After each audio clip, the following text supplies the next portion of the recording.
Our hearts beat to the city streets. We began to feel the fire. ഇന്ന് ബ്രേക്ക്ഫാസ്റ്റും ലഞ്ചും ഒന്നും അല്ല കേട്ടോ, നമ്മുടെ ഡിന്നറോടുകൂടി തന്നെയാണ് വ്ലോഗ് സ്റ്റാർട്ട് ചെയ്യുന്നത്. അപ്പോൾ വൈകുന്നേരത്തെ കാര്യത്തിനൊക്കെ ആയിട്ട് ദേ കിച്ചണിൽ എത്തിയിട്ടുണ്ട്. ഇന്ന് നമുക്ക് സ്പെഷ്യലായിട്ട് ഒരു ചിക്കൻ ഹോട്ട് ആൻഡ് സോർ സൂപ്പും ചിക്കൻ പിസയും ഉണ്ടാക്കാൻ പോകുന്ന ഡിന്നറിന്. ഇപ്പോൾ ചിക്കൻ ഹോട്ട് ആൻഡ് സോർ സൂപ്പിന് വേണ്ടിയിട്ട് ചിക്കൻ നന്നായിട്ട് കഴുകി, ബോൺലെസ് ആട്ടോ എൻ്റെ അത് കഴുകി ഞാൻ കുക്കറിലേക്ക് ഇട്ടിട്ടുണ്ട്. ഒരു പിടി കുരുമുളകും കൂടി ഇട്ട് കുറച്ച് വെള്ളവും കൂടെ ഒഴിച്ചിട്ട് ആവശ്യത്തിന് ഉപ്പും ചേർത്തിട്ട് ഒരു ഹൈ ഫ്ലെയിമിൽ 5 വിസിലും എടുത്ത് ചിക്കൻ നന്നായിട്ട് വെന്ത് കിട്ടിയിട്ടുണ്ട്. ആ സ്റ്റോക്കും കിട്ടിയിട്ടുണ്ട്. ഇനി നമുക്കത് മാറ്റി വയ്ക്കാം. കുറച്ച് ചിക്കൻ പിസയ്ക്ക് വേണ്ടി മാറ്റി വെച്ചിട്ടുണ്ട്. പിന്നെ കുറച്ച് ചിക്കൻ ഒന്ന് ഷ്രെഡ് ചെയ്ത് മാറ്റി വെച്ചത് എന്തിനാന്ന് വെച്ചാൽ കുരുമുളകോട് കൂടി കേട്ടോ, അത് നമുക്ക് സൂപ്പിനിടാനാ. പിന്നെ പിസയുടെ ആ ചിക്കനും ഷ്രെഡ് ചെയ്ത് മാറ്റി വെച്ചിട്ടുണ്ട്. സൂപ്പിനായിട്ട് ഞാൻ ആ സ്റ്റോക്കിൽ കുറച്ചും കൂടെ വെള്ളം ഒഴിച്ചിട്ട് നന്നായിട്ടൊന്ന് തിളപ്പിച്ചെടുക്കുക. പിന്നെ അതേ ഒരു പീസ് നമ്മുടെ അമൂലിൻ്റെ ബട്ടർ ഞാൻ കഴിഞ്ഞ വ്ലോഗിൽ കാണിച്ചല്ലോ വാങ്ങിയത്, അതെടുത്ത് വെച്ചിട്ടുണ്ട്. ഇതിൽ നിന്ന് പകുതി ഒരു പാനിലേക്ക് ഇട്ടിട്ട് കുറച്ച് സംഭവങ്ങളൊക്കെ വഴറ്റിയെടുക്കുക. അപ്പോൾ പാൻ വെച്ചിട്ട് വിടാൻ ശേഷം നമ്മുടെ ആ ബട്ടർ അങ്ങ് ഇട്ട് കൊടുക്കുക. അത് ഉരുകി തുടങ്ങുമ്പോഴത്തേക്കും ഞാൻ ചേർത്ത് കൊടുക്കാൻ പോകുന്നത് മെയിനായിട്ടും വെളുത്തുള്ളി കേട്ടോ. ഒരു 7 തല്ലി വെളുത്തുള്ളി ചെറുതായിട്ട് ഇങ്ങനെ അരിഞ്ഞ് വെച്ചിട്ടുണ്ട്. പിന്നെ കുറച്ച് പച്ചമുളക്, കുറച്ച് ബീൻസ്, കുറച്ച് ക്യാരറ്റ്. ആദ്യം നമുക്ക് ഉരുകിയ ബട്ടറിലേക്ക് വെളുത്തുള്ളി ഇട്ടൊന്ന് സോട്ട് ചെയ്തെടുക്കാം. നമ്മുടെ വെളുത്തുള്ളി ഈ ബട്ടറിലൊന്ന് സോട്ടായി വരുമ്പോഴുണ്ടല്ലോ നല്ലൊരു മണമാണ്. വെളുത്തുള്ളി കഴിഞ്ഞിട്ട് നമുക്ക് നമ്മുടെ പച്ചമുളക് അരിഞ്ഞതും ബീൻസും കൂടെ ചേർത്തൊന്ന് വഴറ്റിയെടുക്കാം. ലാസ്റ്റ് ക്യാരറ്റും കൂടെ ജസ്റ്റ് ഒന്ന് സോട്ട് ചെയ്താൽ മതി കേട്ടോ, കാരണം നമ്മളിത് സൂപ്പിലിട്ട് വേവിച്ചെടുക്കും. ബട്ടർ ഒന്ന് കോട്ട് ചെയ്താൽ പച്ചമണം ഒന്ന് മാറി കിട്ടാൻ വേണ്ടിയാണ് നമ്മൾ ഇങ്ങനെ ചെയ്യുന്നത്. അപ്പോൾ അതേ നന്നായിട്ടൊന്ന് കോട്ട് ചെയ്ത് ചെറുതായിട്ടൊന്ന് വഴണ്ടി ഇട്ടിട്ടുണ്ട്. ഇനി ഇത് നമ്മുടെ തിളച്ച് വരുന്ന ആ സൂപ്പിൻ്റെ സ്റ്റോക്ക് ഉണ്ടല്ലോ, അതിലേക്കൊന്ന് ഇട്ട് കൊടുത്തിട്ട് വീണ്ടും നന്നായിട്ട് തിളപ്പിക്കാം. തിളച്ച് വരുമ്പോൾ നമ്മുടെ ഷ്രെഡ് ചെയ്ത് വെച്ചേക്കുന്ന ചിക്കനും കൂടെ, അത് ഓൾറെഡി കുക്ക്ഡ് ആണല്ലോ, അതും കൂടെ ചേർത്തിട്ട് ഒന്ന് തിളപ്പിക്കാം. അപ്പോൾ നല്ല ആ ചിക്കൻ്റെ ആ ഒരു ഫ്ലേവറും ടേസ്റ്റും കാര്യങ്ങളും എല്ലാം കിട്ടും. ഇതേ നന്നായിട്ട് വന്നിട്ടുണ്ട്. കുരുമുളക് പൊടി ഞാൻ ഇനി ഇട്ട് കൊടുക്കുന്നില്ല കേട്ടോ, കാരണം നല്ല രീതിയിൽ കുരുമുളക് ഞാൻ ചേർത്തിട്ടുണ്ട്. അതിലേക്ക് നമ്മുടെ ഷ്രെഡഡ് ചിക്കനും കൂടി ഇട്ടിട്ട് വീണ്ടും ഇളക്കാം. ഇനി അത് ഒന്ന് വറ്റിച്ചെടുക്കാം കേട്ടോ. വറ്റി വരുമ്പോൾ നമുക്ക് അറിയാൻ പറ്റും. ഇനി കൊഴുക്കാനായിട്ട് നമ്മൾ ചേർക്കാൻ പോകുന്നത് വെച്ചാൽ ഓട്സിൻ്റെ പൊടിയാണ്. അപ്പോൾ കഴിഞ്ഞ വ്ലോഗിൽ ഞാൻ കാണിച്ചിരുന്നല്ലോ ഓട്സ് വറുത്ത് പൊടിച്ച് വെച്ചത്. അതിൽ നിന്ന് ഞാൻ കുറച്ചേ ഇടുന്നുള്ളൂ കേട്ടോ, 1 ടീസ്പൂണൊന്നും ഇടുന്നില്ല, കാരണം എനിക്ക് അധികം കൊഴുപ്പ് വേണ്ട. ചെറുതായിട്ടൊരു കുറുക്കുന്ന ആ ഒരു ഇത് കിട്ടിയാൽ മതി. അപ്പോൾ അത് കുറച്ച് വെള്ളത്തിലൊന്ന് അലിയിപ്പിക്കുന്നതെന്നല്ല പറയുന്നത്, എന്താ യോജിപ്പിച്ചിട്ട് അതിലേക്ക് ചേർത്ത് കൊടുത്തു നമ്മുടെ സൂപ്പ്, തിളച്ച് വന്ന സൂപ്പിലേക്ക്. ഇനി അത് വീണ്ടും തിളപ്പിക്കാം. ചെറുതായിട്ടൊന്ന് വറ്റി വരണം. വറ്റി തുടങ്ങിയിട്ടുണ്ട് നമ്മുടെ സൂപ്പ് കേട്ടോ. ഇനി ഇതിലേക്ക് ആവശ്യത്തിന് ഉപ്പ് ചേർത്ത് കൊടുക്കാം. ഒരുപാടൊന്നും ഇട്ട് കൊടുക്കണ്ട, നമ്മൾ ചിക്കൻ വേവിച്ചിൽ ഉപ്പിട്ട് കൊടുത്തിട്ടുണ്ട്. ഇപ്പോൾ ഇട്ടിട്ട് വേണമെങ്കിൽ സൂപ്പിന് ലാസ്റ്റ് നമുക്ക് ചേർത്ത് കൊടുക്കാമല്ലോ. ഇതിലേക്ക് ഇനി നമ്മൾ ബാക്കി വെച്ച ആ പകുതി ബട്ടറും കൂടെ ചേർത്തിട്ട് മിക്സ് ചെയ്തെടുക്കാം. വീണ്ടും ചെറുതായിട്ടൊന്ന് വറ്റി വരണം. ഇനി main ingredient hot and sour സൂപ്പാണ് നമ്മൾ ഉണ്ടാക്കാൻ പോകുന്നത്, ക്ലിയർ സൂപ്പ് അല്ല. അതുകൊണ്ട് സോയാ സോസ് 1 ടീസ്പൂൺ ഒഴിച്ചു കൊടുക്കാൻ പോവുകയാണ്. ഇത് മസ്റ്റ് ആട്ടോ. ഹോട്ട് ആൻഡ് സോർ എന്ന് പറഞ്ഞാൽ ശരിക്കും ആ പുളി വേണം, അതിന് നമുക്ക് ഈ സോയ സോസ് ചേർത്ത് കൊടുക്കാൻ പറ്റത്തുള്ളൂ. അപ്പോൾ ഞാൻ 1 ടീസ്പൂൺ സോയാ സോസും കൂടെ ചേർത്ത് നന്നായിട്ട് ഇളക്കി എടുക്കുന്നുണ്ട്. ഞാൻ നേരത്തെ ഒരു വ്ലോഗിൽ ക്ലിയർ സൂപ്പ് ഉണ്ടാക്കിയല്ലോ, അതിനകത്ത് ഈ ഓട്സിൻ്റെ പൊടിയോ അതുപോലെ തന്നെ നമ്മുടെ സോയാ സോസോ ഒരു സോസുകളോ ഒന്നും നമ്മൾ ചേർക്കാതെ ക്ലിയർ സൂപ്പായിട്ടാണ് ഉണ്ടാക്കിയെടുത്തത്. ഇതിപ്പം ഹോട്ട് ആൻഡ് സോർ ആയതുകൊണ്ട് ഞാൻ സോയാ സോസും ഈ ഓട്സിൻ്റെ ഇതും കൂടെ ചേർത്തിട്ടൊന്ന് കുറുക്കിയെടുത്ത കേട്ടോ. അപ്പോൾ ഹെൽത്തി ആയിട്ട് നമ്മുടെ വീട്ടിൽ തന്നെ ഉണ്ടാക്കിയെടുക്കാൻ പറ്റുന്ന ഒരു ഹോട്ട് ആൻഡ് സോർ സൂപ്പിൻ്റെ റെസിപ്പി ആയത്. ശരിക്കും മഴക്കാലത്തും തണുപ്പത്തും ഒക്കെ പറ്റിയൊരു സംഭവം തന്നെയല്ലേ സൂപ്പ്. പുറത്ത് നല്ല സൂപ്പർ മഴ പെയ്തുകൊണ്ടിരിക്കുക.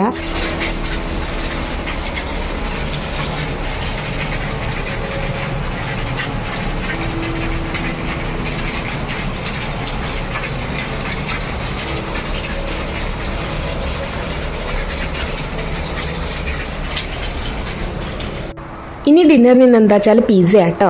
അതിനായിട്ട് പിസ്സ ബേസ് ഞാൻ വാങ്ങിയിട്ടുണ്ട്. ബേസ് ഒന്നും ഉണ്ടാക്കാനൊന്നും നിൽക്കുന്നില്ല, നമുക്ക് റെഡിമെയ്ഡ് വാങ്ങാൻ പറ്റുന്ന ബേസായത്.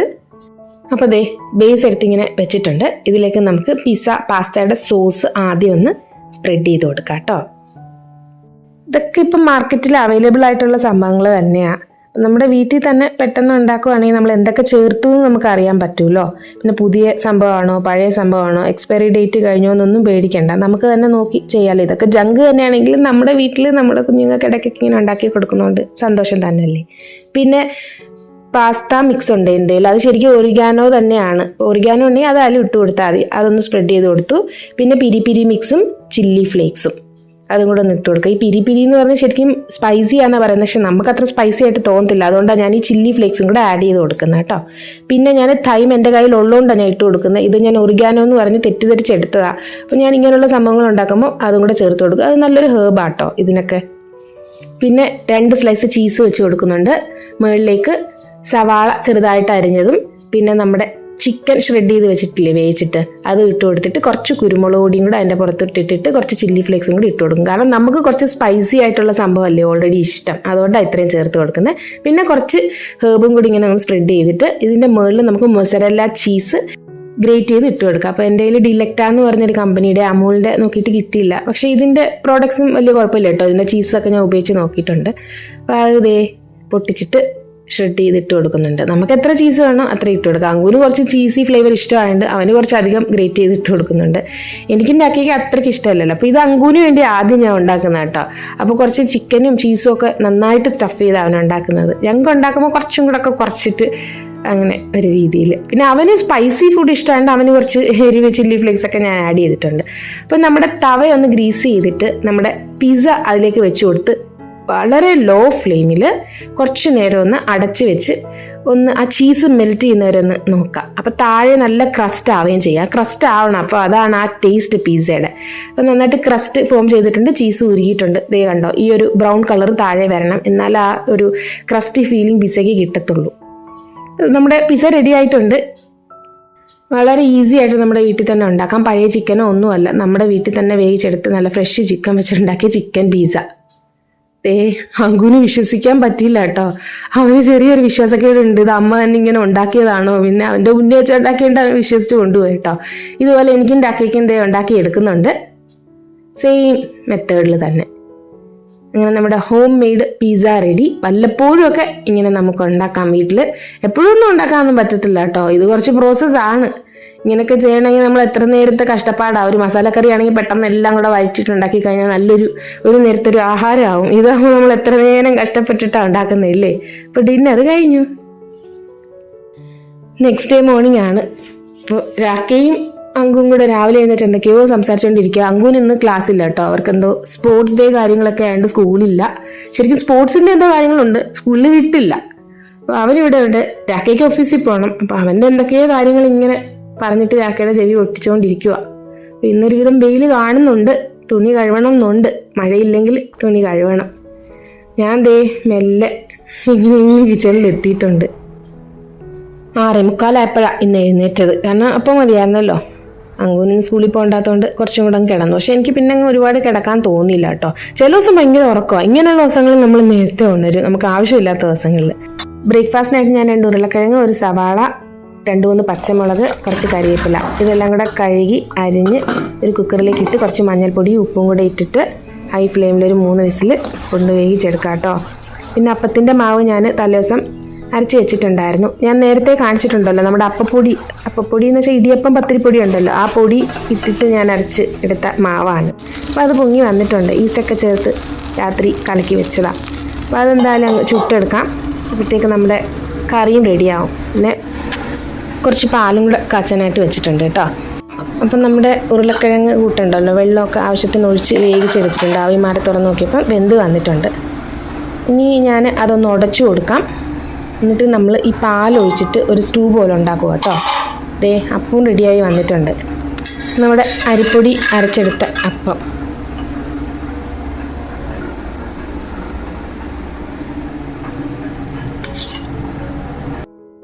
നല്ല സോഫ്റ്റായിട്ട് തന്നെ ഇട്ട് കേട്ടോ. ഒട്ടും ഒട്ടത്തൊന്നുമില്ല, നല്ല അപ്പം കിട്ടും. അപ്പോൾ അതേ പെട്ടെന്ന് ഞാൻ ബാക്കി അപ്പം കൂടെ അങ്ങ് ചുട്ടെടുക്കുകയാണ്. കറിയും കൂടെ ആയിക്കഴിഞ്ഞാൽ ഒരുമിച്ച് അങ്ങ് കഴിക്കാമല്ലോ. നന്നായിട്ട് പെട്ടെന്ന് ഇളകി വരും, ഒട്ടിപ്പിടിക്കത്തൊന്നുമില്ല കേട്ടോ. പിന്നെ ഞാൻ പുതിയൊരു കടായി വെച്ചിട്ടുണ്ട്. ഇപ്പോൾ ഇത് ഓൾ ഇൻ വണ്ണാണ്. ഇതിനകത്ത് എല്ലാം ചെയ്യാൻ പറ്റും. നമ്മുടെ ഇരുമ്പ് കടായിയാണ്. ശരിക്കും അത് നന്നായിട്ട് മെഴുകി വന്നുകൊണ്ട് നോൺ സ്റ്റിക്കിൻ്റെ ഒരു സംഭവം ആയിട്ടുണ്ട്, നമ്മുടെ പ്രകൃതിദത്തമായ നോൺ സ്റ്റിക്ക്. പിന്നെ ദേ നമ്മുടെ കറി തുറന്നിട്ട് ഒന്നും കൂടെ ഒന്ന് കുറുക്കിയിട്ട് ഞാൻ പറഞ്ഞല്ലോ കുറച്ച് പാലൊഴിച്ച് കൊടുക്കുന്നുണ്ട് സിമ്പിളായിട്ട്. ഇത് വറുത്തൊന്നും ഇടേണ്ട കാര്യമില്ല. ഈ പാലൊഴിച്ചിട്ട് നന്നായിട്ടൊന്ന് ഇളക്കിയെടുത്താൽ മതി. അധികം എരിവൊന്നും ഇല്ലാത്ത കറിയാണ്. പിള്ളേർക്ക്, അതായത് കുഞ്ഞു പിള്ളേരൊക്കെ വീട്ടിലുണ്ടെങ്കിൽ അവർക്ക് ഇത് ഉണ്ടാക്കി കൊടുക്കാം കേട്ടോ. കാരണം നല്ലൊരു സ്റ്റൂ ആയത്. തേങ്ങാപ്പാലല്ല ഒഴിച്ചത്, എൻ്റെ കയ്യിലുണ്ടായിരുന്ന നമ്മുടെ റെഡിമെയ്ഡ് തേങ്ങാപ്പാൽ. പക്ഷെ ഞാൻ പാൽ ഒഴിച്ചു കൊടുക്കുന്നത്. പാൽ എനിക്ക് കുറച്ചും കൂടെ ഇഷ്ടമായിട്ട് തോന്നിയത്. അപ്പോൾ പാൽ ഒഴിച്ചിട്ട് നമ്മുടെ സ്റ്റൂ റെഡി ആയിട്ടുണ്ട്. അപ്പവും ചുട്ടെടുത്തിട്ടുണ്ട്. ബ്രേക്ക്ഫാസ്റ്റും റെഡി. രാക്കെ അങ്ങനെ കുളിച്ച് വിളക്കൊക്കെ കത്തിച്ച് നമ്മുടെ നെയ്വിളക്ക്. ഞാൻ പുതിയൊരു ഗണപതിയെ വാങ്ങിച്ചിട്ടുണ്ട് കേട്ടോ. വിനായക ചതുർത്ഥി അല്ലേ, അപ്പം ഞാനത് അന്ന് വിനായക ചതുർത്ഥിയുടെ പൂജ ചെയ്യുന്ന സമയത്ത് ഞാൻ നന്നായിട്ട് കാണിച്ചു തരാം.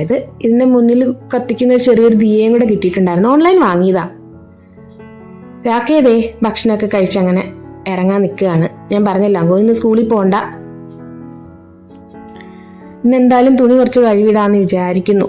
മഴയൊന്നും ഇതുവരെ കാണുന്നില്ല, വലിയ കുഴപ്പമില്ലാതെ ഇങ്ങനെ നിപ്പുണ്ട് ആകാശം. പക്ഷെ സൂര്യൻ വന്നിട്ടില്ല, ചെറിയൊരു മൂടപ്പ് പോലെ ഉണ്ട്. എന്തായാലും കുറച്ച് തുണി ഇന്നൊന്ന് കഴുകിയിടാന്ന് വിചാരിക്കുക. തുറക്കണ്ട.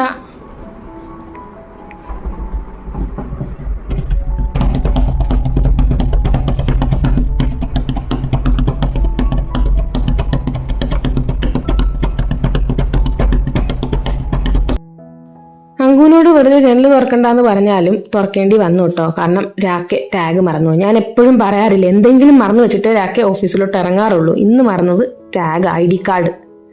അപ്പം അത് എടുത്തു കൊടുത്തിട്ടുണ്ട്. ചില ദിവസം ഫോണായിരിക്കും, ചില ദിവസം പേഴ്സായിരിക്കും, ചില ദിവസം ഇങ്ങനെ ID കാർഡായിരിക്കും. എന്തെങ്കിലും ഒന്നും ഇവിടെ വെച്ചിട്ട് വീണ്ടും ഇതിലേക്കൂടെ വരുന്ന രാക്കയ്ക്ക് ഇതിപ്പോൾ ഒരു സ്ഥിരം പരിപാടിയാണ്.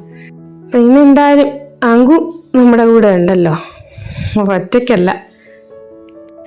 മഴക്കാറൊന്നും ഇല്ലെന്ന് ഞാൻ പറഞ്ഞാലും ഒരുവിധം നന്നായിട്ട് കാറ്റ് വീശുന്നുണ്ട് കേട്ടോ. അപ്പോൾ ഇന്നും മഴ തന്നെ ആകാനാണ് സാധ്യത. എന്നാലും സാരില്ല, ഞാനങ്ങ് കഴുകിയിട്ടിട്ട് കുറച്ച് നേരം പുറത്തിട്ടിട്ട് മഴയാണെങ്കിൽ അകത്ത് സ്റ്റാൻഡിൽ അങ്ങ് വിരിക്കാമല്ലോ. ഫാനൊക്കെ ഇട്ടിട്ട് അങ്ങ് ഉണക്കിയെടുക്കാം. നമുക്ക് തുണി കഴുകാതിരിക്കാനും പറ്റത്തില്ല. ഇവിടെ എന്നും മഴയാന്നേ. ഇപ്പോൾ ഇത്ര നാളായിട്ട് ഇങ്ങനെ മഴയാ. അങ്ങനെ രാവിലത്തെയൊക്കെ ഒതുക്കി ഒന്ന് റെസ്റ്റ് ചെയ്തതിന് ശേഷം ലഞ്ചിനായിട്ട് കിച്ചണിൽ കയറിയിട്ടുണ്ട് കേട്ടോ. ഇന്നൊരു 1 pot മീലാ. പേരൊന്നുമല്ല, നമ്മുടെ മട്ടർ കൊണ്ടൊരു പുലാവും അല്ല എന്ന വെജ് ബിരിയാണി അല്ലാത്ത ഒരു സംഭവം ആട്ടോ. മട്ടർ എന്ന് പറഞ്ഞാൽ ഞാൻ പറഞ്ഞിട്ടുണ്ട് നമ്മുടെ ഗ്രീൻ പീസ് ആട്ടോ. ഞാനിപ്പോൾ ഡ്രൈ ഗ്രീൻ പീസ് കുതിർത്തതാ ഇതിനകത്ത് ഇടാൻ പോകുന്നത്. പിന്നെ സവാള അരിഞ്ഞു വെച്ചിട്ടുണ്ട്, ബീട്രൂട്ട് അരിഞ്ഞു വെച്ചിട്ടുണ്ട്, ബീൻസ്, പച്ചമുളക്, കറിവേപ്പില ഇതെല്ലാം ഒരു സൈഡിലാക്കിയിട്ടുണ്ട്. ഈ അരിയുന്ന സമയം കൊണ്ട് അരി കുതിർത്തൊന്ന് വെള്ളമൊക്കെ ഊറ്റിയും വെച്ചിട്ടുണ്ട്. മട്ടർ, അതായത് നമ്മുടെ ഗ്രീൻ പീസ് കുതിർത്തത് ഞാൻ ഇങ്ങനെ ഫ്രിഡ്ജിൽ തന്നെ വെച്ചേക്കും കേട്ടോ. അതിൽ നിന്ന് കുറച്ച് എടുത്തിട്ട് വീണ്ടും വെള്ളത്തിൽ ഇട്ടിട്ടുണ്ട്. നന്നായിട്ട് കുതിർന്ന് വന്നതാണ്. പിന്നെ കുക്കർ വെച്ച് അതിലേക്ക് നെയ്യ് ഒഴിച്ചു. ആദ്യം സവാള വഴറ്റി, പിന്നെ പച്ചമുളക്, കരിവേപ്പില, ബീൻസ്, ബീട്രൂട്ട് ഓരോന്നായിട്ടൊന്ന് മെഴുക്ക് പുരട്ടി എടുക്കുക. പച്ചച്ചവയൊക്കെ മാറിയിട്ട് ഒന്ന് മെഴുക്ക് പുരട്ടി വരണം. ഇനി ഇതിലേക്ക് നമ്മുടെ മട്ടറും കൂടെ ചേർത്ത് കൊടുക്കുക കേട്ടോ. അതും കൂടെ നന്നായിട്ടൊന്ന് മിക്സ് ചെയ്തിട്ട് ഇതിലേക്ക് ബേസിക് മസാലാസായിട്ട് ഞാൻ മഞ്ഞൾപ്പൊടി, മുളക് പൊടി, ഒരു നുള്ളു മല്ലിപ്പൊടി, ഗരം മസാല, ആവശ്യത്തിന് ഉപ്പ് ഇതെല്ലാം കൂടെ ചേർത്ത് മെഴുക്ക് പുരട്ടി ഒരു പരുവത്തിൽ തന്നെ എടുത്തിട്ട് നമ്മുടെ അരി അതിലേക്ക് ഇട്ട് കൊടുത്തിട്ട് നന്നായിട്ട് മിക്സ് ചെയ്യാം. ഇനി വെള്ളത്തിൻ്റെ അളവ് പറയുകയാണെങ്കിൽ ഞാനിപ്പോൾ 1 ഗ്ലാസ് അരിയാണ് ചേർക്കുന്നതെന്നുണ്ടെങ്കിൽ ഒരു 1.25 ഗ്ലാസോളം വെള്ളം ചേർക്കും കേട്ടോ. എന്നിട്ട് ആവശ്യത്തിന് ഉപ്പൊക്കെ നോക്കിയിട്ട് അടച്ച് ഹൈ ഫ്ലെയിമിൽ ഒരു 2 വിസിൽ. അത് ഓരോരുത്തരുടെ കുക്കറിനനുസരിച്ചാണ്. എൻ്റെ ഈ കുക്കറിൽ 2 വിസിൽ വേണം. ചില പുതിയ കുക്കറൊക്കെ ആണെങ്കിൽ ഒറ്റ വിസിലിൽ നിർത്തിയാൽ മതി. എന്നിട്ട് ആവി മാറിയിട്ട് തുറന്നു നോക്കാം. പിന്നെ കൂടെ സിമ്പിൾ തൈര. ഞാൻ റൈത്തയൊക്കെ അങ്ങനെ വളരെ കുറവാണ് ഉണ്ടാക്കുന്നത്. ചിലപ്പോൾ ഉണ്ടാക്കുവാണെങ്കിൽ ബൂന്തി റൈത്ത പോലെ, അല്ലാതെ സവാള അരിഞ്ഞിട്ടുള്ളത് എനിക്ക് കുറവാട്ടോ. Simple Taira. ആവിയൊക്കെ മാറിയിട്ട് നമ്മുടെ വെജ് ബിരിയാണി അല്ലെങ്കിൽ പുലാവ് ഞാൻ കാണിച്ചു തരുക. നല്ല സൂപ്പറായിട്ട് വന്നിട്ടുണ്ട്. ഒട്ടും ഒട്ടിയിട്ടില്ല. ഞാൻ കാണിച്ചു തരാം. ഇങ്ങനെ തന്നെ ഇരിക്കുക. അപ്പോൾ ഇച്ചിരി കൂടെ നാറുവാണെങ്കിൽ ഇതിലും നല്ല സോഫ്റ്റായിട്ട് നമുക്ക് സെപ്പറേറ്റ് ആയിട്ട് എടുക്കാൻ പറ്റുന്ന ഒരു റൈസായിട്ട് കിട്ടും. ഒരു 1 pot മീൽ ഈസി ആയിട്ട് നമുക്ക് ഉണ്ടാക്കാൻ പറ്റും. എന്നാൽ ഹെൽത്തിയുവാ, നമ്മുടെ വയറും നിറയും മനസ്സും നിറയും. കൂടെ തൈരും ഉണ്ട്. അപ്പോൾ രാക്കയെ കഴിക്കാനായിട്ട് വന്നിട്ടുണ്ട്. ഇന്ന് അങ്കും കൂടെ ഉണ്ടല്ലോ.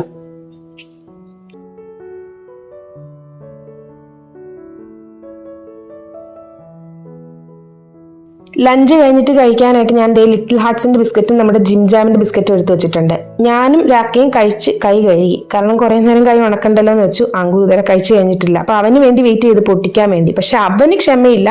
അവൻ ഇതിനിടയ്ക്ക് പൊട്ടിച്ച് ഭക്ഷണം കഴിക്കുന്നതിൻ്റെ ഇടയിൽ കൂടെ അത് കഴിക്കുക. പിന്നെ ഞങ്ങളും അതിനകത്ത് നിരത്തങ്ങ് കഴിച്ചു കേട്ടോ. അങ്ങനെ ഇന്നത്തെ ലഞ്ച് ഇങ്ങനെ കഴിഞ്ഞു. ലിറ്റിൽ ഹാർട്ട്സിൻ്റെ ബിസ്ക്കറ്റ് ഞാൻ കാണിച്ചു തരാം. എല്ലാവർക്കും ഒരു നെസ്റ്റാൾജിയ ഇല്ലേ? എത്ര പേർക്ക് ഈ ബിസ്ക്കറ്റ് ഇഷ്ടമാണ്? എനിക്ക് ഒത്തിരി ഇഷ്ടമാണ് കേട്ടോ. അങ്ങനെ ലഞ്ചും കഴിഞ്ഞു. ഇനി ഒന്ന് കുളിക്കണം. തലയിൽ എണ്ണ തേച്ച് കുറച്ച് നേരം ഒന്ന് ഇരുന്നിട്ട് കുളിക്കാമെന്ന് വിചാരിക്കുക. കാരണം ഒരുവിധം വയറ് നിറഞ്ഞിരിക്കുവാ ഇപ്പോൾ.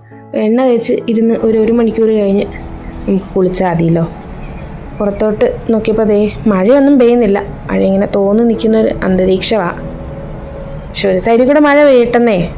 ഇത്ര മഴ പെയ്തിട്ടും ചൂടിനൊരു കുറവുമില്ല. അസല് ചൂടാ, ഹ്യൂമിഡിറ്റി ആന്നേ. നമുക്കങ്ങ് ശ്വാസം മുട്ടുന്ന ഒരു തരത്തിലൊരു ക്ലൈമറ്റാണ് ശരിക്കും ഇപ്പോൾ ഉള്ളത്. നമ്മുടെ നാട്ടിലൊക്കെ ശരിക്കും മഴ പെയ്താൽ നല്ല തണുക്കത്തില്ലേ? ഇവിടെ അങ്ങനെ തണുപ്പൊന്നുമില്ല. ഇത്ര മഴ പെയ്തിട്ട് ഒരു രക്ഷയില്ല. അങ്കുതേ ട്യൂഷന് പോയി ഇറങ്ങിട്ടോ. Okay bye. ചെല്ല്. അയ്യാ മണ്ണെല്ലാം നോക്കാം. ഇല്ല ഞാൻ തൂക്കാൻ. ചെല്ല്.